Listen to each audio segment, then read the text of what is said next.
আসসালামু আলাইকুম। সবাই কেমন আছেন? আশা করি ভালো আছেন। ইউটিউবে এটা আমার প্রথম ব্লগ। আমি আমার দিনের কিছু অংশ ইউটিউবে আপনাদের সঙ্গে শেয়ার করব।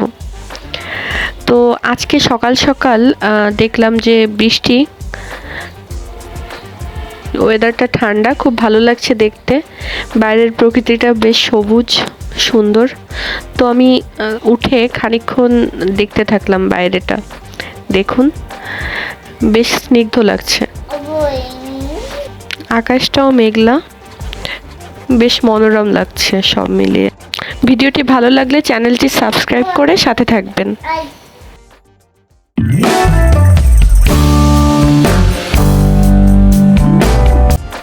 তো সকালের নাস্তায় আজকে আমি বানাবো পরোটা। এই জন্য চুলায় পানি গরম দিয়েছি। একটু উষ্ণ গরম পানি দিয়ে ডোটা মাখলে হয় কি যে পরোটাটা বেশিক্ষণ থাকার পরেও মানে শক্ত হয়ে যায় না। ডো তৈরির জন্য আমি নিচ্ছি ময়দা, স্বাদমতো লবণ, 1 চামচ চিনি আর হচ্ছে বেকিং পাউডার। তো এটার সঙ্গে একটু তেল দিয়ে আমি ভালো করে মাখিয়ে নিচ্ছি। সকাল সকাল পরোটা খাওয়াটা কিন্তু সবসময় স্বাস্থ্যকর হয় না, এজন্য আমি মাঝে মাঝে পরোটা বানাই। প্রয়োজন মতো একটু একটু করে পানি অ্যাড করে আমি ডোটা মাখিয়ে নিচ্ছি। ডোটা একটু সফট করে মেখে নিচ্ছি এবং এটা এরপর ঢেকে দিয়ে রেস্টে রেখে দিব। এই ফাঁকে দুপুরের রান্নার প্রিপারেশনটাও সেরে নিচ্ছি আস্তে ধীরে। বাচ্চা ওঠার আগে যতদূর সম্ভব আর কি করে রাখা যায়। এরপর তো বাচ্চা উঠে গেলে ওকে খাওয়াতে হবে, ওর সঙ্গে সময় দিতে হবে। তো ও ঘুম থাকতে থাকতে যতটুকু পারি সেটুকু সেরে নিচ্ছি। এতক্ষণে আমার ডোটা রেডি হয়ে গেছে। এখন আমি এটাকে ভালোভাবে মথে তারপর আমাদের সদস্য সংখ্যা অনুযায়ী লেচি কেটে নিচ্ছি এবং এরপর একটু তেল দিয়ে তারপর ডোটাকে প্রিপেয়ার করে দেন হচ্ছে পরোটাগুলো বানিয়ে নিব। এই যে দেখুন, আমার বাচ্চা ঘুম থেকে উঠে গেছে। ওর নাম জুরাইজ, ওর বয়স হচ্ছে 2 বছর। তো নর্মাল সময় ও ঘুম থেকে ওঠে হচ্ছে কাঁদতে কাঁদতে এবং ঘুম থেকে উঠে কাঁদতে কাঁদতে আমার কাছে চলে আসে। তোর বাবা তো ঘুম থাকে, এজন্য আমার কাছে এসে কাঁদতে থাকে, ওকে কোলে নিয়ে দাঁড়িয়ে থাকতে হয়।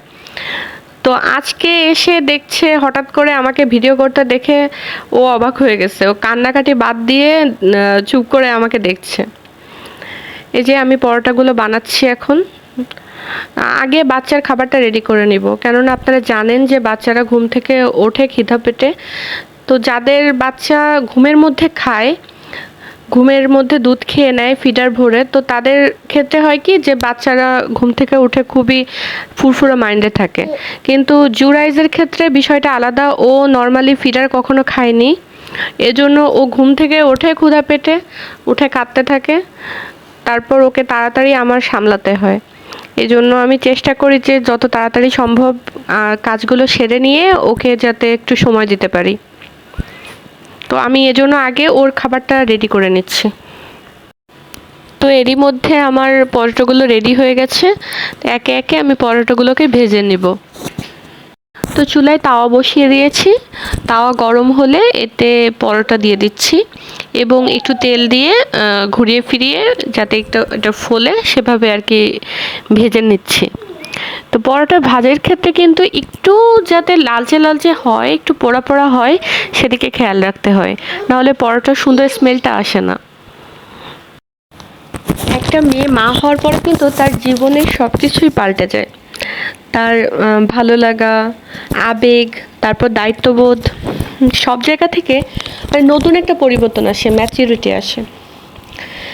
তো জুরাইজ হওয়ার পরে আমি বুঝতে পেরেছি যে আসল টান মানে যে সেই দায়িত্ববোধ থেকে নিজের বলে কিছু, নিজের ভালোবাসার কিছু।